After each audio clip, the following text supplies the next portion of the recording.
Cause like I post like some things on my Snap, you know, like when we work, like like some fun things and some interesting things. Yeah. And like a lot of people ask me like what are you doing like at that camp? And like I tell them, and they just said, you think you can get me a spot next year or something? And I was like, yeah, if you're up for it, if you're ready. It makes me think out of the box from other people. Like it gave me motivation, like on the daily, you know, like waking up every day, being independent. Yeah.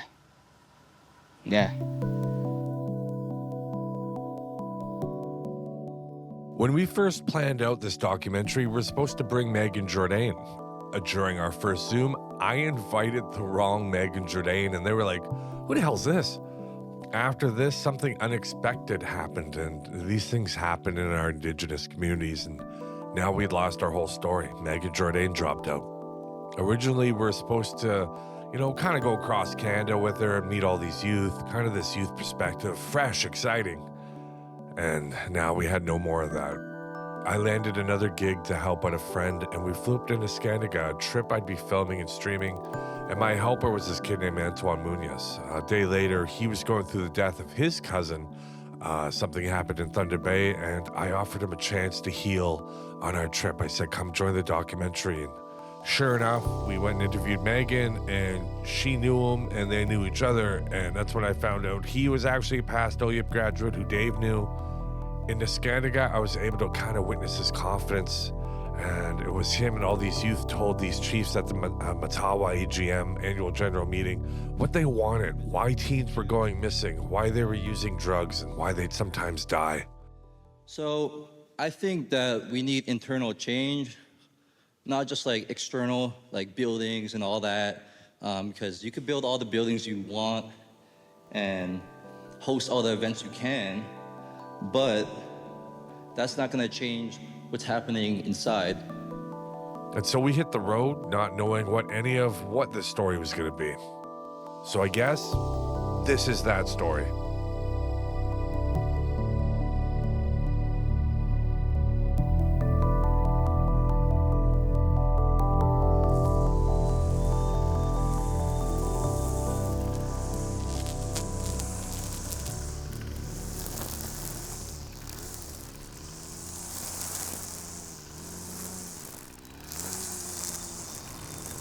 And Mink Lake is immediately north of Quetico Provincial Park.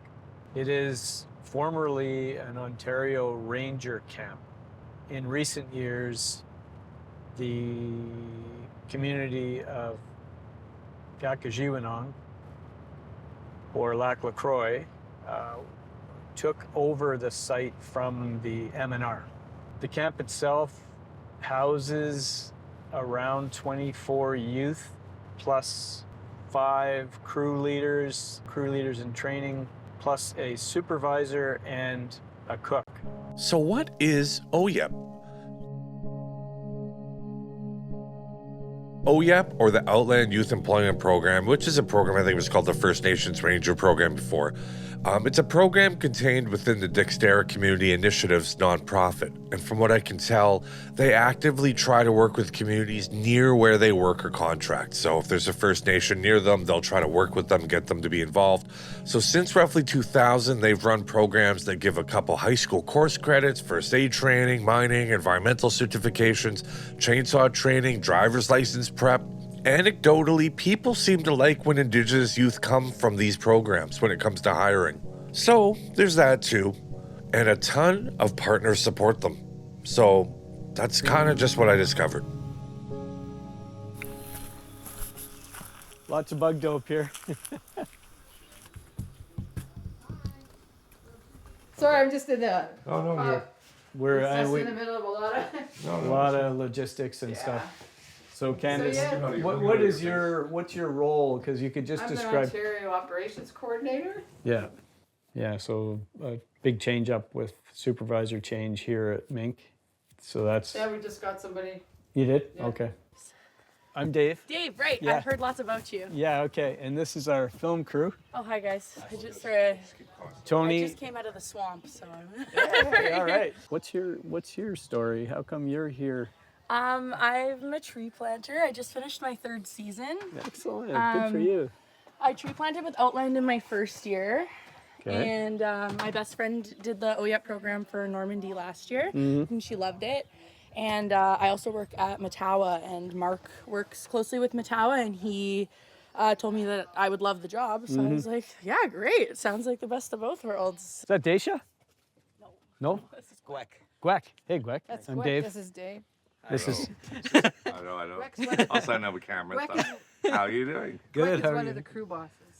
Oh, is this a CIT? No, crew boss. Oh, it's He's- a crew. he's Oh, the- just a he's- CB. Yes. It's Yeah, speed just means we started recording. So now we're recording. Okay. Introduce yourself and tell me what you do here. My name is Daisha. I'm a CIT. This is my 2nd year as a CIT. 2 years ago, I was a ranger here. This summer, I attended the Outland Youth Employment Program at the Sandbar Camp, and it was an amazing experience. This is my CIT room now. It's a lot better than the bunks, I'd say. This was my old room. This was my bed. It's pretty nice. Okay, so you knew you were coming back because you wanted to do this for other youth. Mm-hmm. Why was that? I'm just curious. Well, when I was a youth here, they helped me a lot, and they mentored me and got me ready for real life, and they taught me better routines and yeah. This was the first day. Do you remember your first day? Here. Oh yeah, real nervous. I went right into my room. Okay, we're gonna unload everybody's stuff. The CITs will bring you into your cabins, and you guys can pick rooms. It'll be 2 to a room. And then in about an hour, we're gonna meet out by the fireplace again, and we'll have a little quick safety meeting, okay? I had a really great experience at Outland. I learned so much the first summer. It was probably one of my most memorable summers too, because I had this goal. It was my first official job, and I wanted to get an iPod. They were big that year. And so I successfully bought myself my iPod. So I was super proud of myself also. So actually being at Outland is kind of what steered me in the direction that I'm currently in now, and the career that I'm in now. After my time at Outland, I decided to go to university and take environmental studies and majored in geography. So I have a degree from the university, and now I work in the field of environmental. I joined the Outland Reforestation Company in 1986, right at our inauguration. So we had been working in the Thunder Bay area since 1986. In 1999, our client was wondering, what can we do to try to engage communities? Earlier in the year, I had what I had called one of my best silviculture contracts, which was Outland, to start a ranger program. And what did we have? 8 kids at the time? And we would go out and it spun over from there. Next year, a whole bunch of kids applied and wanted to work. So we had this silviculture ranger experience. Yes. And we had crew bosses and we had crew members and we sort of had that structure already in place in a way. That kind of experience, plus the fact that we were a planter, a reliable contracting company, that gave us the I don't know what you want to call it, but the idea that we could even try something like this. There are youth that are the children of former graduates that are now coming to the program. Are That's any of pretty you cool. someone like that Anybody's mom or dad or stepmom or stepdad? in the program years Yeah? ago? Your dad did, eh? That's cool. What's your dad's name? Michael. Michael? Sonia. Michael Shonias. All right. I remember him. We also have a cook named Brett. He is in the AC right now, chilling. He is working hard to cook our meals every day. Daisha and I have our mental health first aid, so if you ever feel the need that you need someone to talk to, we're all here for that. But Daisha and I do have our mental health first aid. And Gweck. And Gwen. Oh, I didn't know you had it. I'm sorry. Daisy is also a licensed therapy dog, so if you feel like you need a cuddle, just come find her or come grab me and I will bring her to you.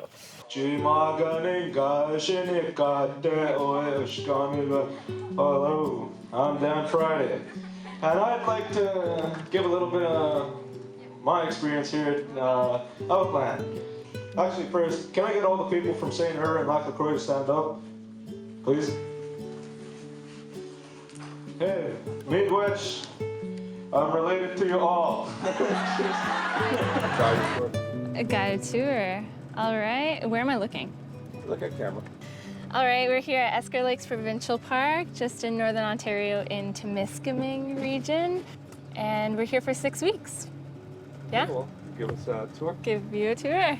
This is the cook shack here, and also we call it the mess hall. What kind of games do they play?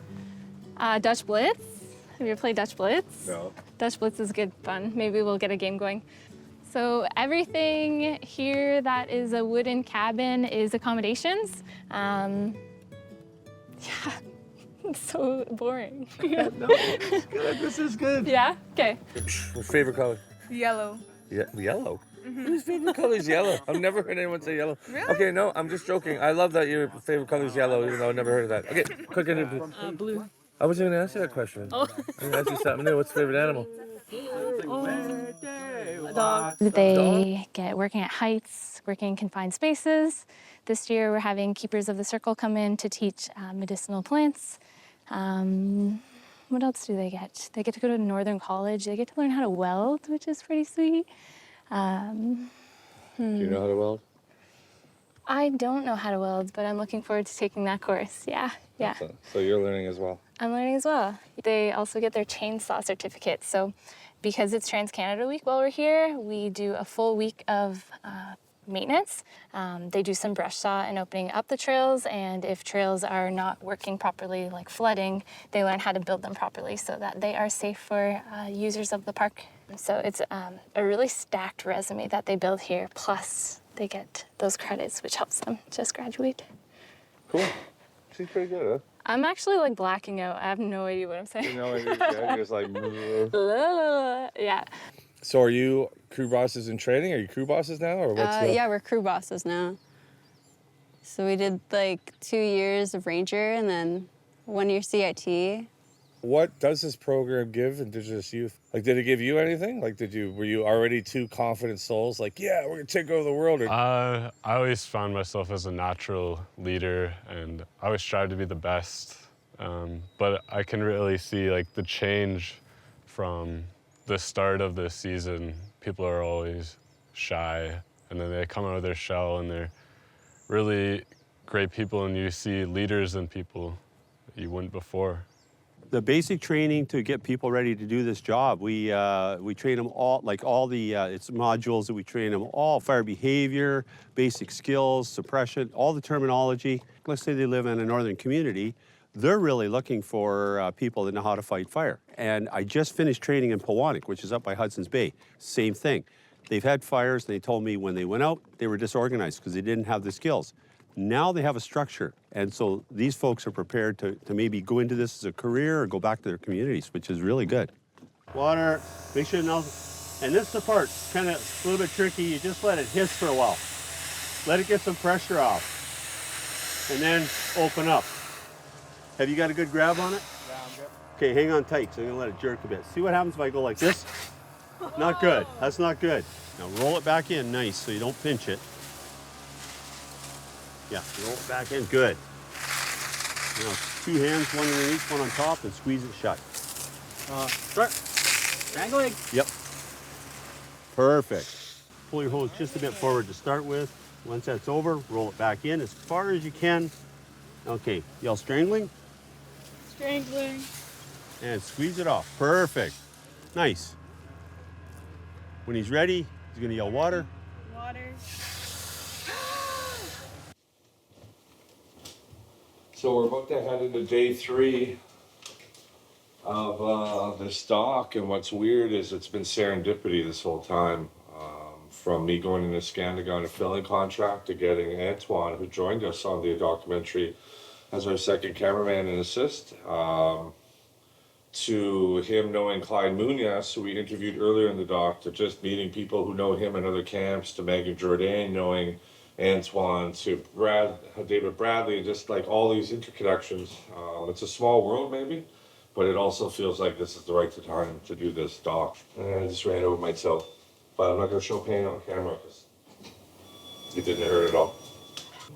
I'm able to drone a little bit when I get out. Drone this hotel, show you guys where we stay. High-end places. Are you a professional documentary filmmaker? No, but I stayed at the Best Western once. Multiple days into our trip, we realized something. Antoine had a unique upbringing. He was really intelligent, but he had experienced a bit of trauma and was as pure as fresh snow. It was so unique to watch this youth growing before our eyes.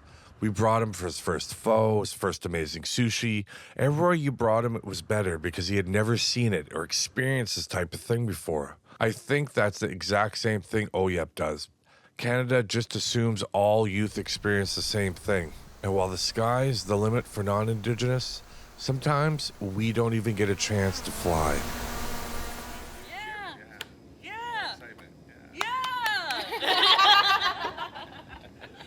I'm Lainey. I'm from High Level, Little Red River Cree Nation. We do a bunch of certifications. I have my my chainsaw, my S185 and S100, and my first aid, intermediate level. Well, this is OYEP. I didn't really think it was that nice when I first got here, but it's pretty nice now. You've grown to love it? Yeah, I'd say so. We have recreational activities over here all the time, almost every day, I'd say. Play volleyball. We sunbathe in here sometimes. Just lay in the grass and get you bugs. I take naps in that ditch over there. That sounds relaxing. It is quite relaxing. It's I don't doubt it. But yeah.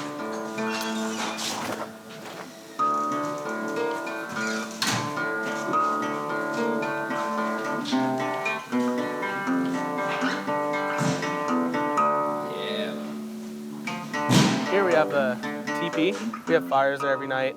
We have the firewood place over there behind that tent there. Yeah. We usually roast marshmallows, hot dogs, just talk about our life and day and talk about how great OYEP is, have our highs and lows.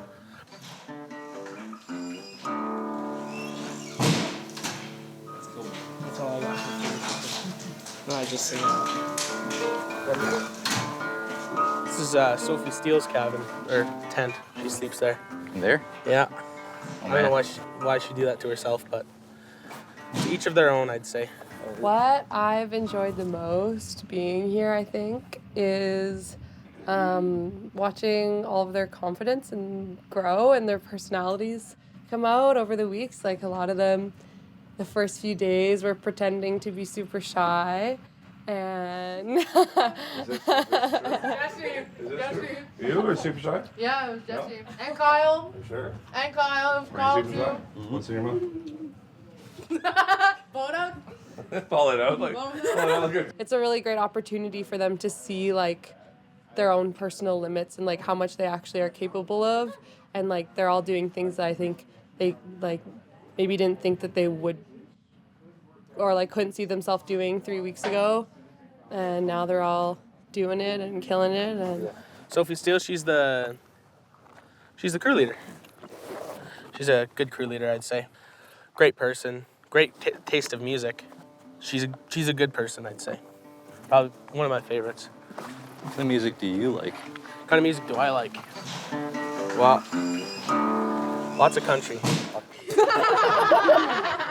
It's right up close. I'm Lexi. I'm a first-year ranger, and I'm from Horse Lake.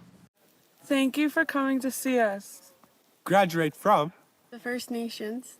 Natural Resource. Youth Employment Program. Oh, that's a mouthful.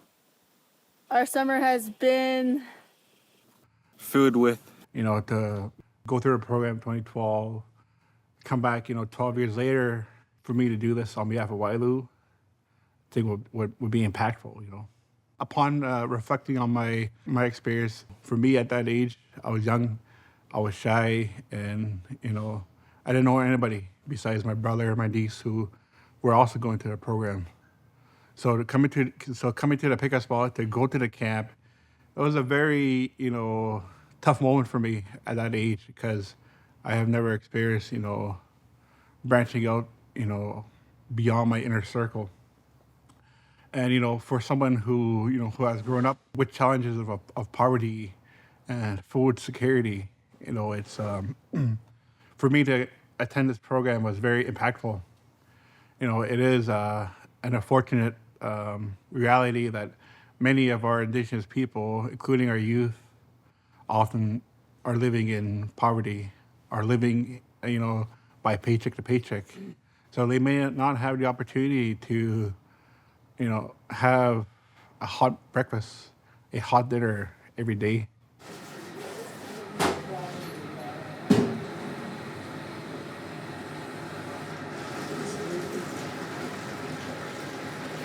Shit.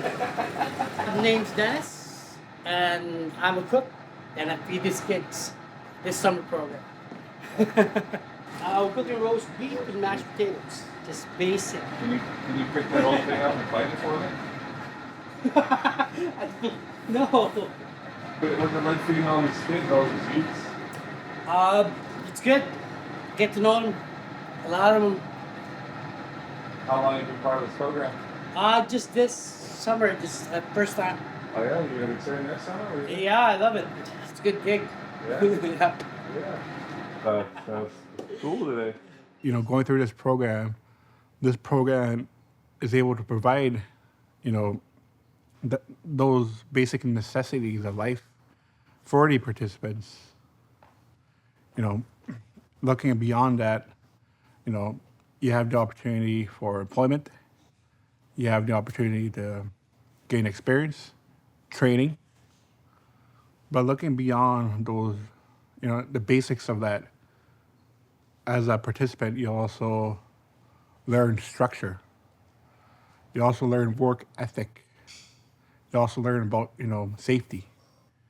And those are all valuable skills that are very much applicable to any other industry that you may want to work in. Yeah, about 18 years ago, I was in Outland camps, 2006, 2007. So for me at the time, I had actually just started to learn about my Indigenous identity. So for me, it was kind of like a really welcoming scenario to be around a bunch of youth that were also Indigenous. I just started learning about powwows and regalia and that sort of thing too, like in my home life. So it was really nice to be around, other youth that were kind of learning the same things as me. So you're the light for her?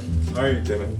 So you're the light guy, I'll be the tour guide, and you'll be the cameraman. All right. So here we have the staff room. Here's our supervisor. Here's our compliment board. Thousands of compliments get posted every day. And here's Blaze's room. We can't go in there, but that's Blaze's room. Okay, so here's all of our beloved people, all of our rangers. Cooks over there.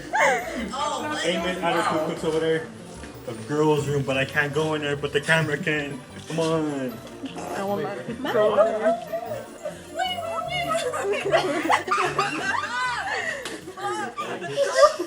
This.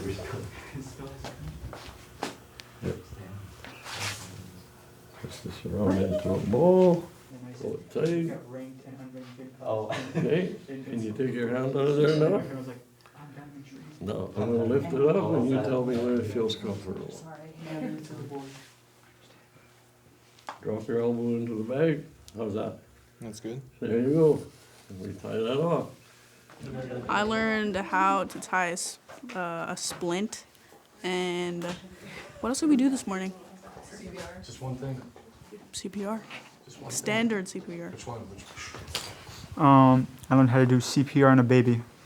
Learned how to do CPR on a human being, a big guy, and he survived.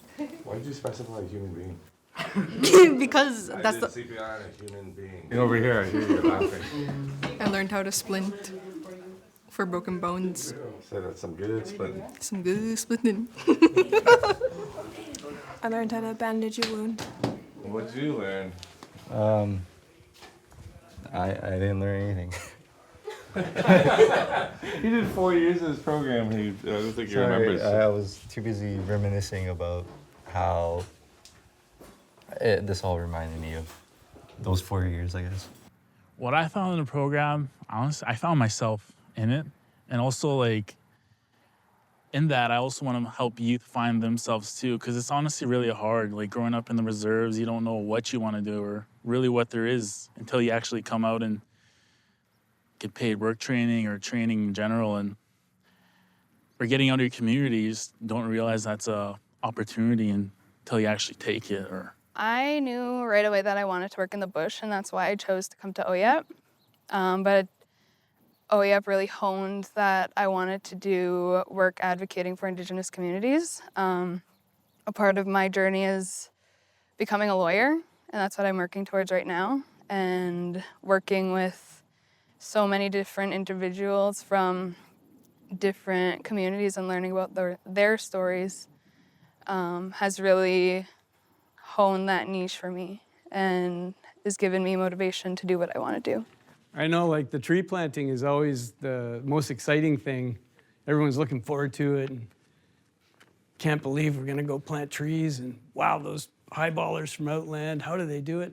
Then you get out there and you go, oh shit, is this really what they do? Is this really what I want to do? But the good news is we're not here to train you to become tree planters necessarily.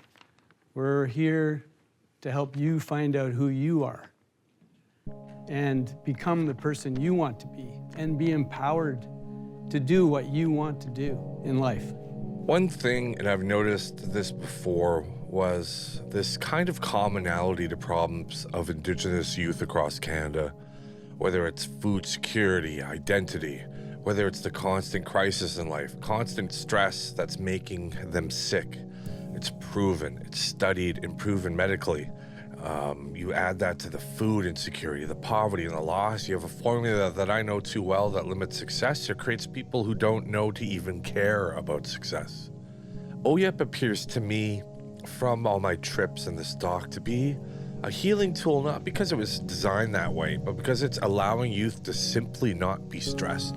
It's allowing them to find purpose, allowing growth. If seeds sprout, they grow into plants, but if they never get that chance to get water, well, what the hell do you think happens to them? So I started the program in 2019 in the Alberta North Camp, which was the first Alberta camp. And during those 6 weeks of the program, it like really opened my mind to everything. Like, because where I come from, it's not an easy living environment. It really saved my life in a way that I don't think anything else could have. So when I found out about this program, and like, I applied like very last minute, and I was accepted. Just like being able to come back every year, it's really great. There's a lot of people that I've gotten to know, and I have like lifelong friends now. And people that I'll remember for the rest of my life, even past people who have passed that I've known from here. I've recently finished a 8-week forestry training program, and they will help me get into NATE because they offer great forestry programs there. And I did tell Peter that if I'm not here next year, then that's what I will be doing. So I really have OYEP to thank for.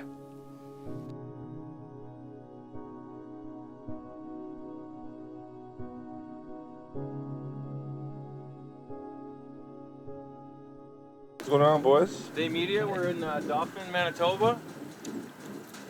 I like it. Hi, Grandma. Land of the free. We're on a tight schedule, can't come visit.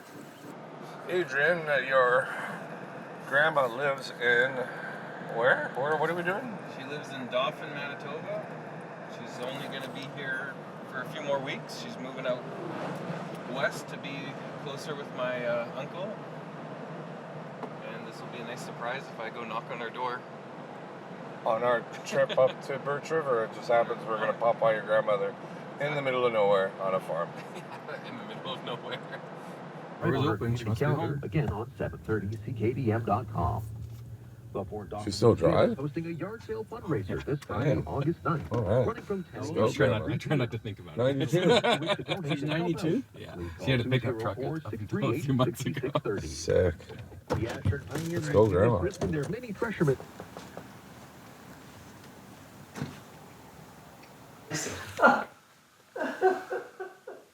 Oh, it's Thought nice I'd to surprise you. Yeah. We've got a tight schedule, but I thought I'm in Dauphin. I gotta stay. Well, I guess. What the heck? Anyways, it was a great surprise. Okay. Made my day. Okay, love you. Bye. Me too. Bye-bye. Not too bad. There goes a good grandson. That's the ultimate grandson right there. That's what, yeah. We're filming it. Yeah? Just like that, you just became the favorite grandson of all time. Maybe. She would have been happy to see you. Yeah. 2007, the money really dried up, and we were expanding. We ended up having to drop to one group of 18 kids again from everywhere. And that was a really dicey year. Yeah. Managed to pull it off, but we didn't lose our rhythm. Like, the idea was, okay, we're doing this. We're going to do it every year. Yeah. And now our belief is if we can somehow keep it going in perpetuity, just because it's so good. The model works. Maybe others could do the model too. Yourself, give me your name and position. I am Van. I'm a cook at the OYEP camp. And anything else, you know?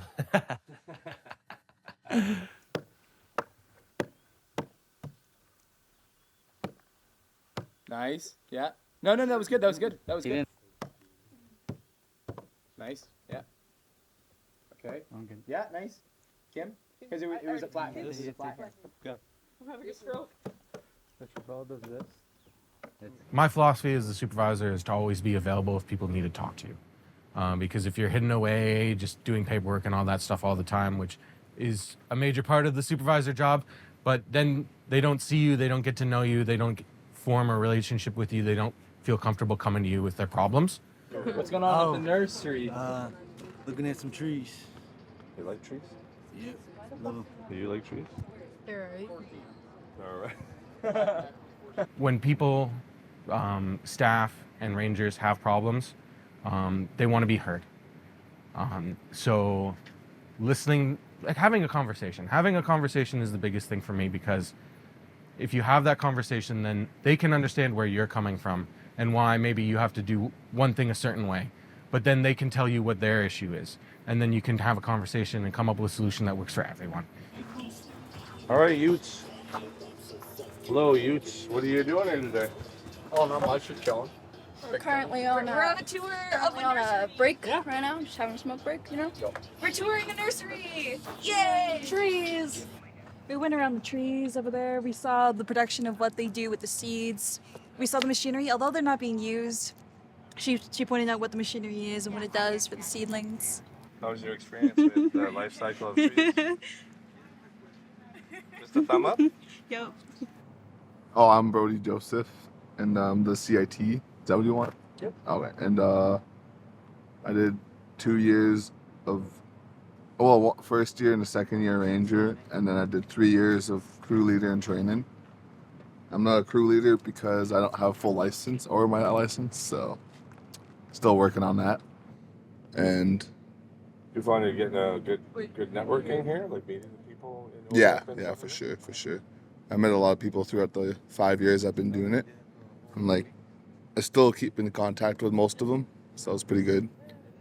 I'm very proud to say that Mike Peltier Jr., who was your CEO at the community for many, many years, or a bunch of years anyway, was a graduate of this program. And he looks back on this program as being instrumental in sending him on a career into accounting, and then eventually into what he's doing now. But that's a pretty cool story. Those are the types of stories you want to share with community, and you want to share them with mainstream, and you want to share them with industry, so that they're listening to, hey, these types of programs, if we build them together this is the type of rewards you get from them, right? And you talk about Mike, you went from a HR person to a financial person to CEO, and now working with Parks Canada. It's a real good tool for our young people. Well, RJ was enrolled in the program. He was not going to school very well, and then he entered the OYEP program with Peter. And I'm not sure what happened at the program, but he was so successful in that. And by the end of the summer, he said, "Auntie, I want to go back to school." And he ended up finishing school and graduating, and he took a course at the college in carpentry, and he's just done really well ever since he took that program. So like it's totally about getting the opportunity to as many youth as possible. It's like every year we have a lot of applications from a lot of really enthusiastic kids, and when I'm hiring, that's basically like the metric I'm hiring on. I talk to like sponsors and potential sponsors, and like, you just need to come out and see the camp. Come see it and see how impactful it is for them, because I think there'd be a lot more passion behind it that way. The obvious ideal is that we have youth go through the program, and then they become crew leaders in training, and then they become crew leaders, and then they're running camps. I often find myself at odds with myself when a youth finishes the program. I'm like, they're gonna be a great CIT, like perfect.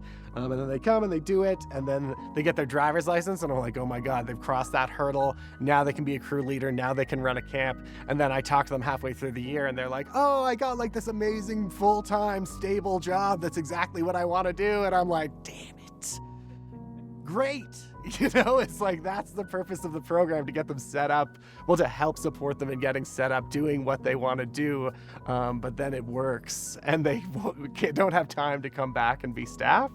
As young people, you have to learn what our treaties are about.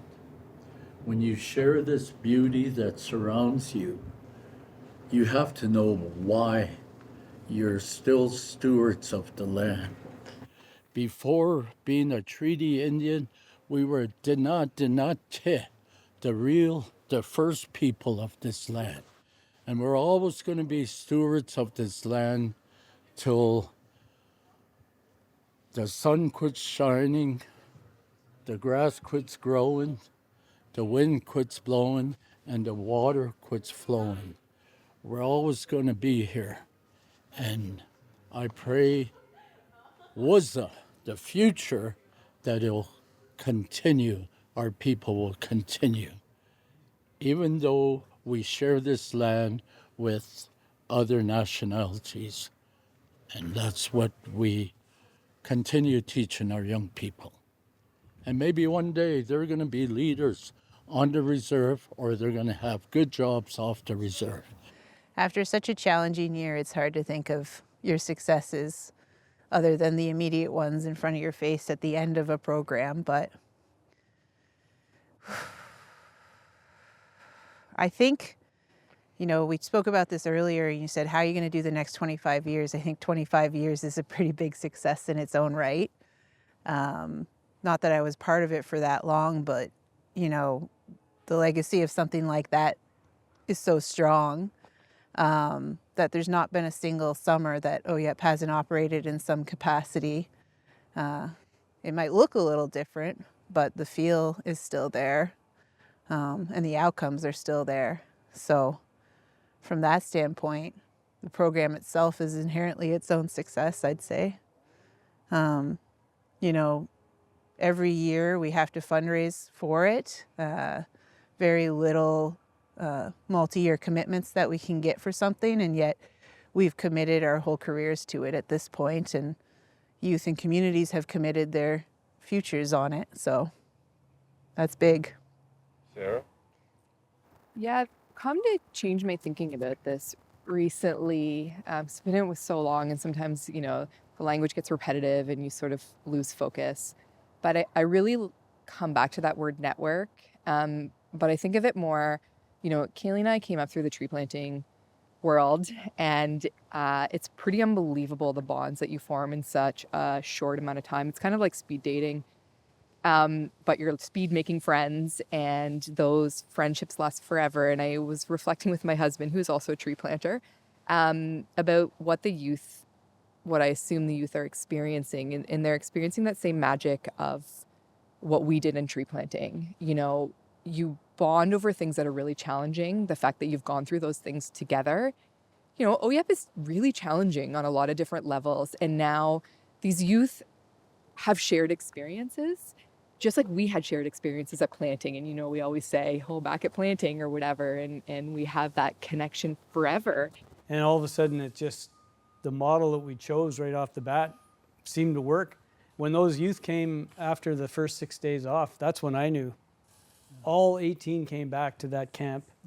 And then they wrote us that letter at the end, like, okay, we're doing something. Now I have, what happened to me was, I ended up having like a personal, I just made a personal decision. I'm going to do whatever I can to keep this going, because over time living here in Thunder Bay, when I first got to Thunder Bay, I really didn't know too much about what was going on. Yeah. But then through our work on the land and with the communities and, you know, with the forest companies and then getting to know people, I started to realize, whoa, this isn't fair. We have to do something. My name's Tony McGuire. I'm an Anishinaabe from 1850 Robinson Superior Treaty.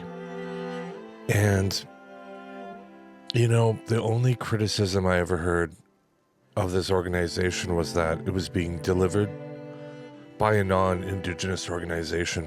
And as a member of this territory, I like the fact that people are doing something that's helping people on my territory. And we can have the arguments about capacity, we can have all these arguments about whether or not there should be a larger capacity on our communities as we develop over time, but we need this now. And so OYEP is doing it. And that kind of got me onto this idea of synchronicity, this like odd concept. It's coined by a psychologist named Jung. It's kind of this interconnectedness that humans can share. The same idea popping up at the same time, meaningful intertwining of stories that seem more important than they should be. So 8 camps across Canada doing the same thing. But sometimes synchronicity is real, that people have shared values and they're doing good for good's sake. And that synchronicity. And when I was going through the stock and I was editing everything that was happening, I couldn't help but feel that maybe this was one of those moments I was witnessing as an Anishinaabe. Just a shared feeling, multiple different camps and people that just seemed intertwined. Everyone committed to a same cause. Everyone cut from a same cloth, believing in the same thing. Except for when I messed up the Megan Jordanes. So maybe, in 25 years, maybe we're doing a doc called 10,000 with the correct Megan Jordan.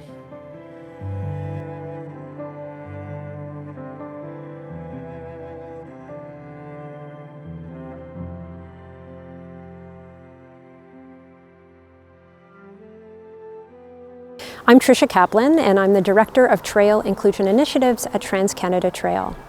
We developed a partnership with OYEP in 2020, and we've been working with OYEP every season since then to create what we call Trail Week. So Trail Week is a week where Trans-Canada Trail comes, we send our instructor, and we send tools, and we provide a week of trail education for OYEP participants.